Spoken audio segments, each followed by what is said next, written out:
Good morning, all. Today I am going to deal with the topic water. Okay, everyone knows the chemical formula of water, that is H2O, and water is the essential part of our body. So first, we will see the introduction. Water is more important to life than food.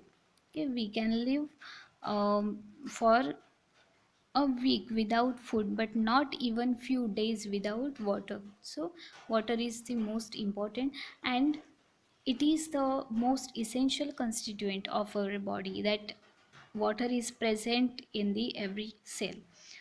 That water present in our body is never a plain water, but it has electrolytes dissolved in it. It accounts for 60 to 70% of our total body weight. About 70 to 80% of water content is present in the soft tissues, and the 20% water will be present in the bones. Next point is the distribution of water in the body. The total body fluid is distributed in two major components, and these two components are the extracellular fluid and intracellular fluid. Extracellular means the fluid or water which is present outside the cells, and in the extracellular the sodium is the main electrolyte present. Intracellular means the fluid which is present inside the cell, and it accounts about 70%. And here the potassium is the main electrolyte which is present in the intracellular fluid. Okay, so here you can see the intracellular fluid means which is present inside the cell, and interstitial fluid or extracellular fluid which is present outside the cell.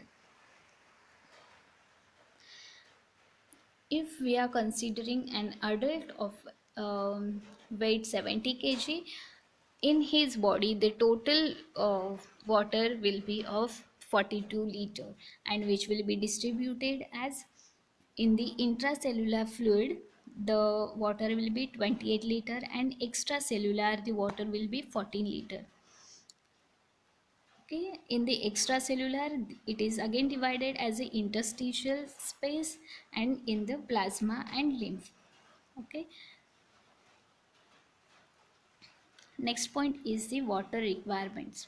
Okay, so minimum 6 to 8 glasses we need per day. As per our physiological requirement, we have to take 2 liter water per day, and water should be consumed at the regular intervals, and the consumption of water is depend upon the climate. If the temperature is high, we need to take more water. If the temperature is cool, means less, then we should take a minimum water. Then standard of living, then physical activities. Okay, for hard work we need more water because water loss will be more through sweating. Then habits. Next point is the daily intake of water. We consume approximately 1.5 to 6 liter of water per day, and in the form of the following sources. First one is the beverages and liquid foods. For example, tea, coffee, milkshake, fruit juice and soup. Through beverages or liquid foods we consume the water. Second is the water content of solid foods. For example, fruits, vegetables, or water which is used for the cooking the foods. Okay, through this we consume very minimum amount of water. And third one is the metabolic water. It is synthesized in the body as a result of oxidation of fats, proteins, and carbohydrate. Here you can see that if the oxidation of fats, proteins or carbohydrate will occur, that time glucose and oxygen will be utilized by the body, and they will be stored as the energy, and water will be formed as a byproduct, and carbon dioxide will be formed as a waste product.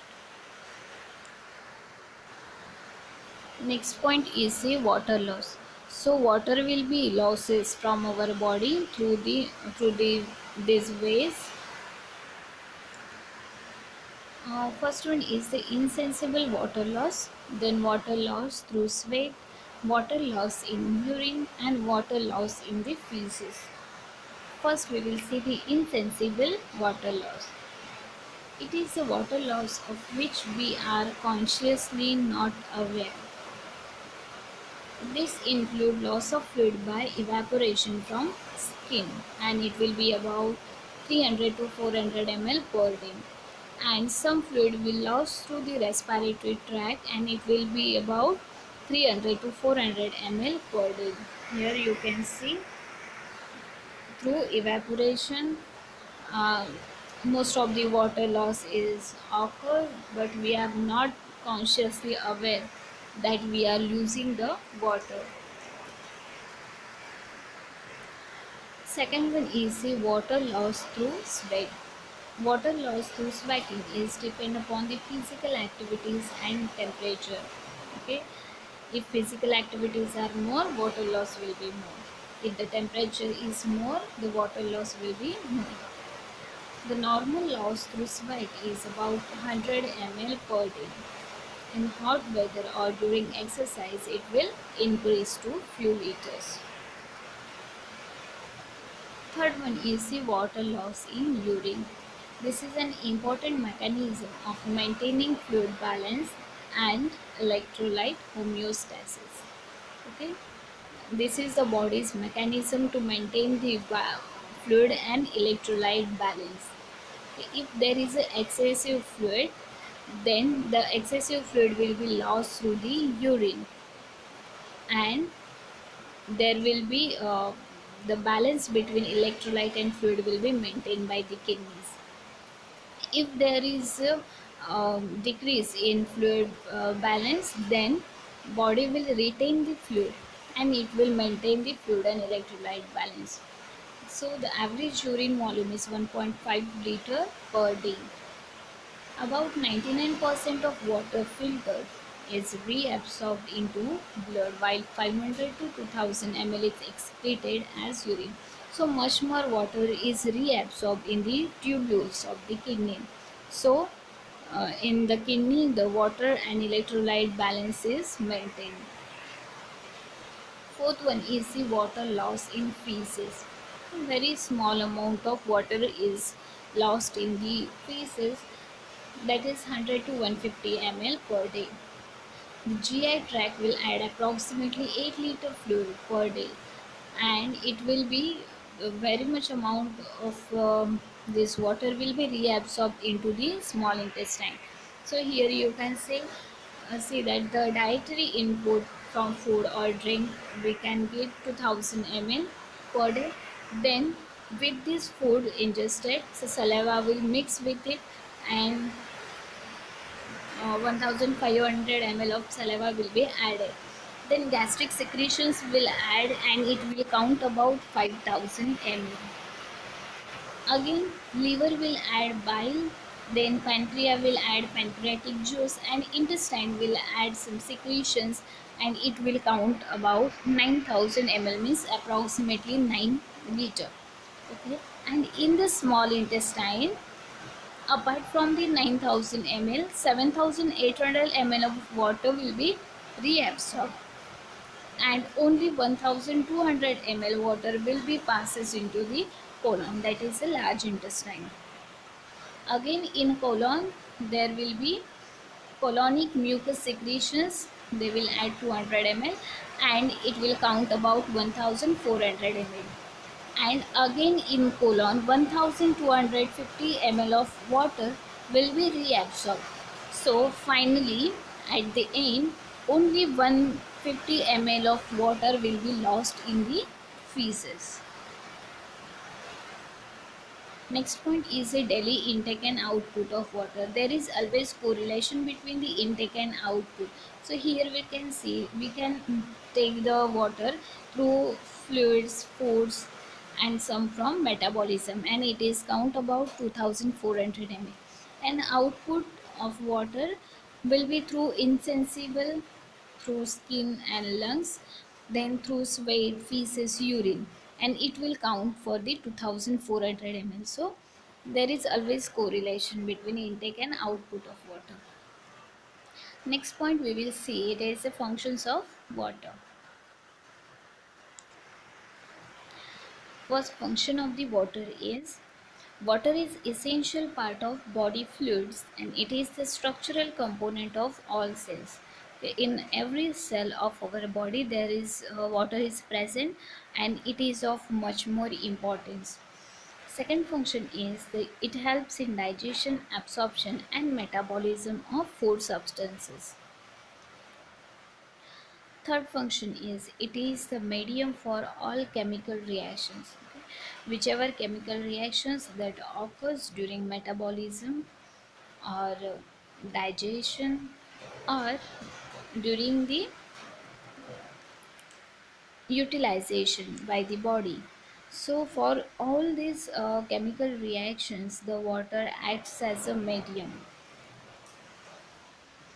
Fourth function is it regulates body temperature by action of evaporation and heat conduction. Okay, if our body temperature is increases, then through sweating or through evaporation the fluid will loss from our skin and there will be the temperature will be maintained. Fifth function is it acts as a lubricant for joints and mucous membrane. Here you can see the purple colored cavity is there. It is a synovial cavity or it is a synovial joint where in blue color, dark blue color, there is a synovial fluid present in between the two bone.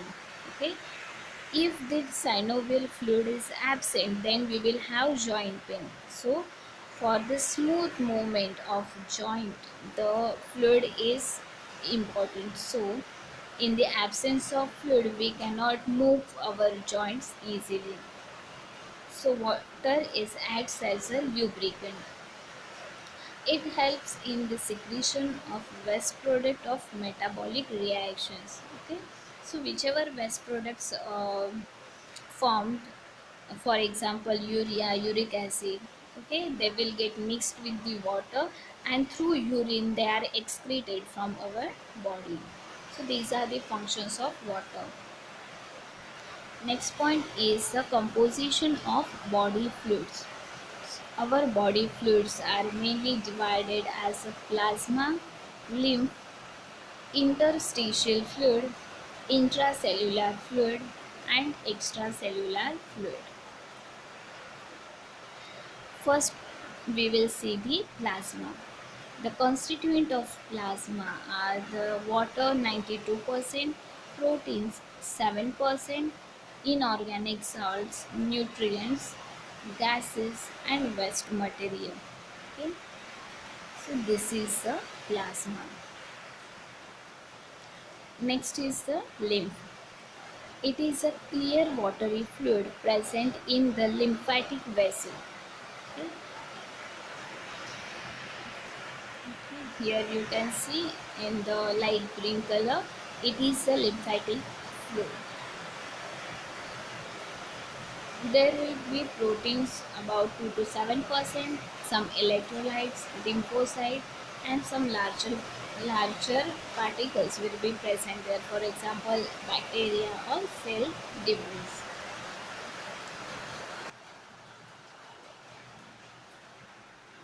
Lymphatic system is the sideway system to the circulatory system. The lymphatic system helps to maintain the fluid balance and the lymphatic system also acts as a defense system for our body. So here you can see that the plasma which is present inside the blood vessels, tissue fluid that is um, bathing or living in the cells and lymph which is present inside the lymph vessels, this one. Okay.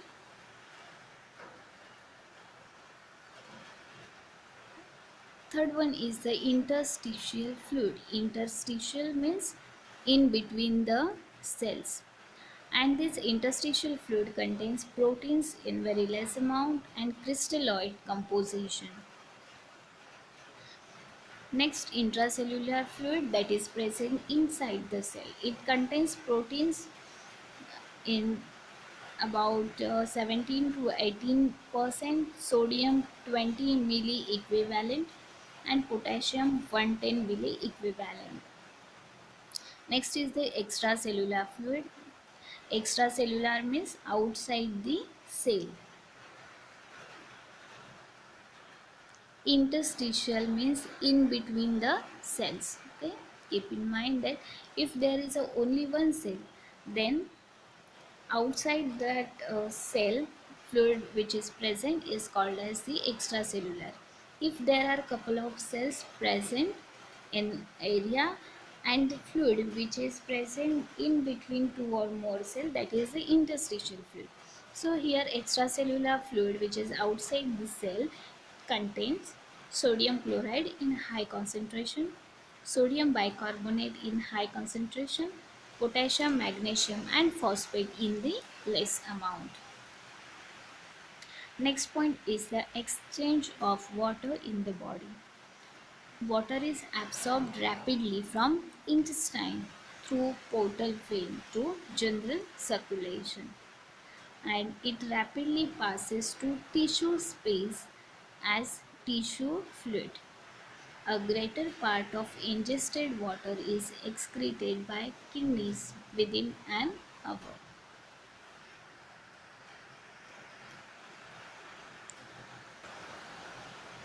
Here you can see most of the water, salts and vitamin minerals, they are absorbed in the intestine. So in the intestinal lining you can see at the both side villi are present, and through these villi the water, salts, minerals are reabsorbed and they will directly transfer to the blood vessel, and from blood vessel they will transfer to the every cell of our body, and after that the kidney will filter all the water and it will excrete the water in the form of urine.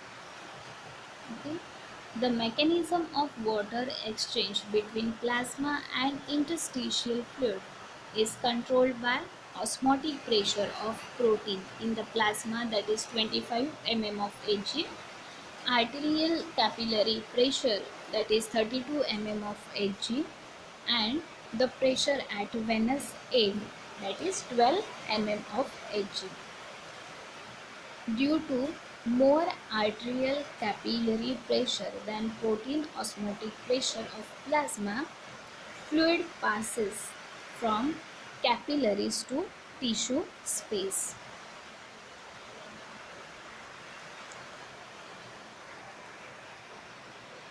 Here you can see the arterial side where the pressure will be more. This is the capillary. Okay.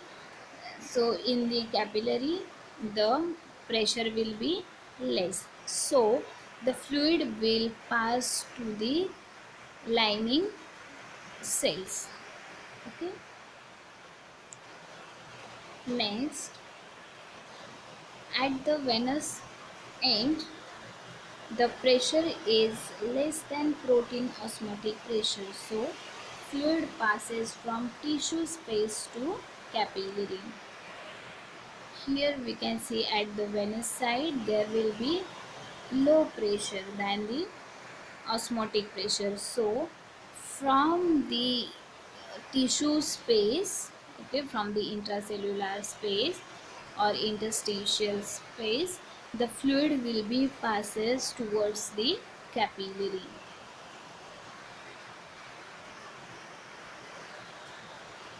This interstitial fluid exchange is about 3 liters per minute. In 1 minute, the fluid shifting from the capillary to tissues, and from tissues to the capillary it will be around 3 liter, okay, per minute. This is the exchange of water. Next point is the electrolytes. An electrolyte is a substance capable of conducting an electric current in the solution. Electrolytes are exist as cations and anions. Cations are positively charged ions of electrolyte, for example, sodium, potassium. Anions are negatively charged ions of electrolyte, for example, chloride. The total number of anions and cations are equal. The concentration of electrolytes are generally expressed as milli-equivalent per liter. Milli-equivalent is 1 by 1000 part of the equivalent weight. Okay, the one part by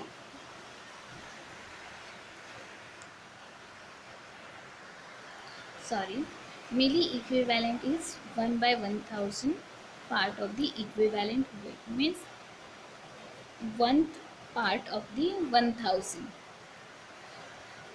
The equivalent weight is defined as the weight of substance in gram that can combine with or displace 1 gram of hydrogen, and is calculated by dividing the atomic weight by the valence. For example, if the calcium level in blood is 10 mg per day, that is 0.1 gram per liter, its atomic weight is 40 and valence is 2. So, the calcium level can be expressed as 0.1 by 40 by 2 equivalent per liter, or by simplifying this formula we can get 5 milli equivalent per liter. Okay, this will be equivalent weight of the calcium. Next point is the regulation of body water and electrolytes. Water is freely permeable across the capillary membrane and cell membranes. There is no movement of water across compartments since it moves down osmotic gradients. The major osmotic agent in extracellular fluid is the sodium chloride. So, the regulation of body water is closely linked with the regulation of sodium. First, we will see the regulation of water and sodium.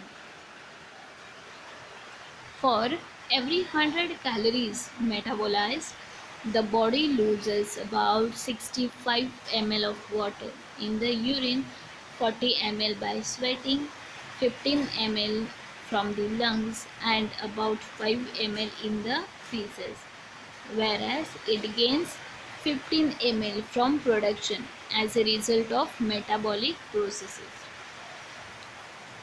Okay, so here for every 100 calories, whichever chemical reactions occur in our body, okay, and the digestion, absorption, these all processes which occur for gaining the 100 calories, our body losses 110 ml of water, and we will body will gain only 15 ml of water from the metabolic processes.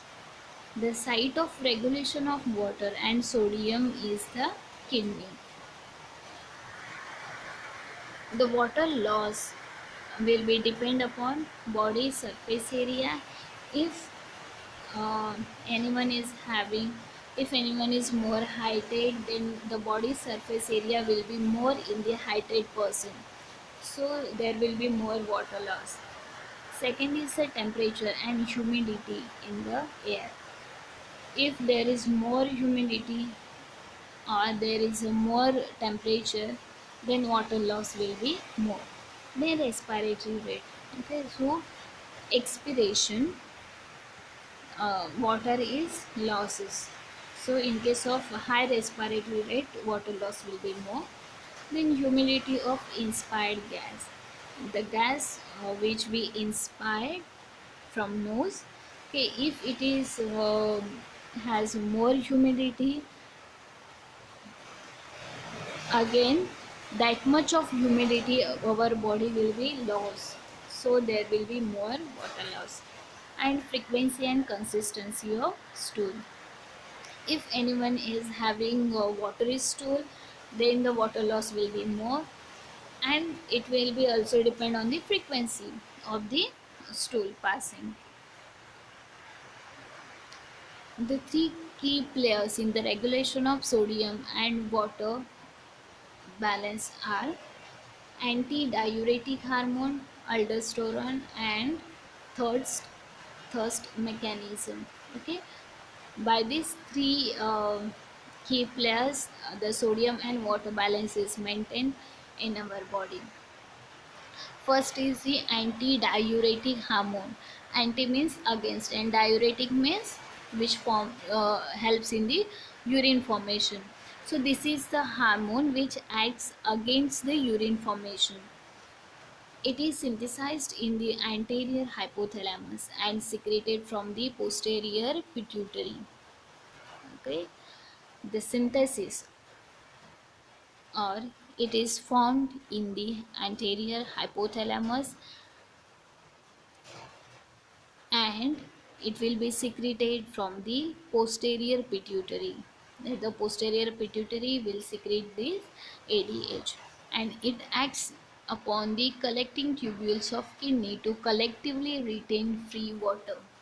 And this secreted hormone, it will have action on the collecting tubules of the kidney, so it will guide the collecting tubules to retain or reabsorb the free water, so there will be uh, very less loss of water through the urine. Second one is the aldosterone. This hormone is secreted by the adrenal cortex in response to production of renin-angiotensin by the kidneys. Okay, when our kidney produce the renin-angiotensin, so with this hormone, the adrenal cortex means the cortex of the adrenal gland, that is the outer part of the adrenal gland, it will secrete the aldosterone. That aldosterone will increases the reabsorption of sodium from distal convoluted tubules in the exchange for potassium. So this aldosterone will act on the distal convoluted tubule, causing them to reabsorb the sodium.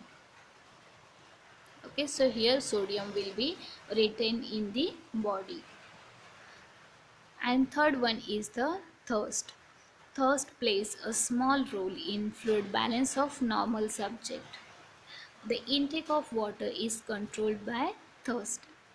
It is regulated by the hypothalamus in response to extracellular fluid volume and osmolality. Okay, so hypothalamus will control our thirst in response to the extracellular fluid. Molality is refers to the number of moles in the kilogram of solvent. If there is a less sodium present in the extracellular fluid, then the hypothalamus will activate and it will stimulate us to drink water. Okay, through this mechanism the thirst will occur and we will consume fluid. Second one is the regulation of potassium balance. Potassium homeostasis is maintained by renal and extrarenal mechanism. Increased serum potassium stimulate production of aldosterone, which acts upon distal convoluted tubules to reabsorb sodium. Okay, so this regulation of potassium will be occurred, or it will be maintained by renal, means kidney, and extrarenal means it will be the accessory parts of the renal system. So if there is a increased serum potassium level, then the body will increase the production of aldosterone, which will be excreted by the adrenal cortex, and the aldosterone will act on the distal convoluted tubule, and here the distal convoluted tubule will reabsorb the sodium. Aldosterone causes potassium to loss in colon, sweat and saliva. Okay, after reabsorption of sodium, the excessive potassium will be lost in the colon through feces, some will be lost through sweating and from the saliva. To maintain electrolyte balance, potassium is excreted. Next one is the calcium, phosphate and magnesium balance. These are regulated by parathyroid hormone, calcitriol and calcitonin. Parathyroid hormone, these are the four glands occurring at the backside of the thyroid gland. These are four in numbers. These are very tiny glands. Okay, so these will regulate the balance of calcium, phosphate and magnesium. The three key end organs are bone, kidney and intestine. Okay, so this balance, or which are uh, the byproduct of this chemical reaction between calcium, phosphate and magnesium, they will be lost through the bone and kidney and intestine. Next point is the electrolyte balance. The following mechanisms maintain balance between water and electrolyte concentration. First one is the sodium potassium balance, then the renin angiotensin aldosterone system, and calcium balance. Through this three mechanism, the electrolyte balance is maintained. First is the sodium and potassium balance. Sodium is common cation in the extracellular fluid, whereas the potassium is the common cation in the intracellular fluid. The sodium is excreted in urine through the sweating. Sodium occurs in high concentration in the gastric juice. Potassium occurs in high concentration in the pancreatic and intestinal juice. These ions are reabsorbed by colon, but during diarrhea they are excreted in the large quantities, causing electrolyte imbalance. Okay, both the sodium and potassium, they are reabsorbed through the colon.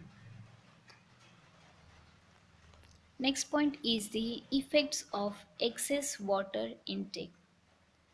If anyone drink more than 2 liters of water, then the kidney will respond for the every 15 to 30 minutes, and the flow of urine will be increased than normal, and the extra water will be excreted by kidneys within 3 hours. Next point is the retention of water. Retention of water and salt in the interstitial fluid results in the edema.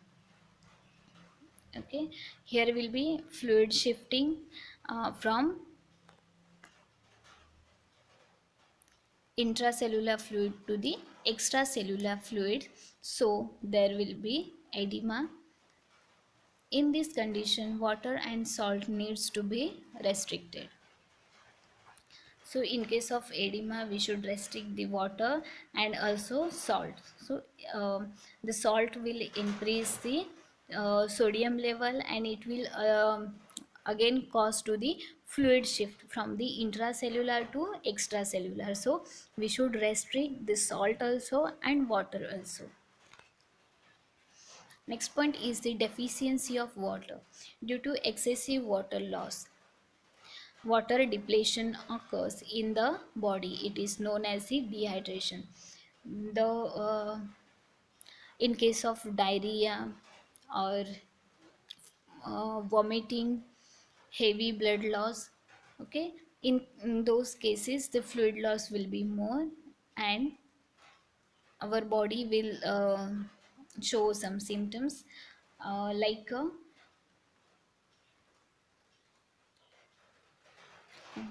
fatigue, lethargy, unconsciousness. Okay, so it is that condition is known as the dehydration.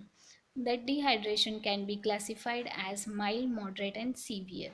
If the fluid loss is less than 5%, it is the mild dehydration.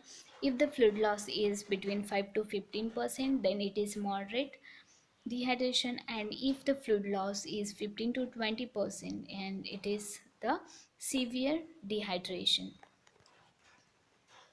Sign and symptoms of dehydration: restlessness, irritation, feels thirsty.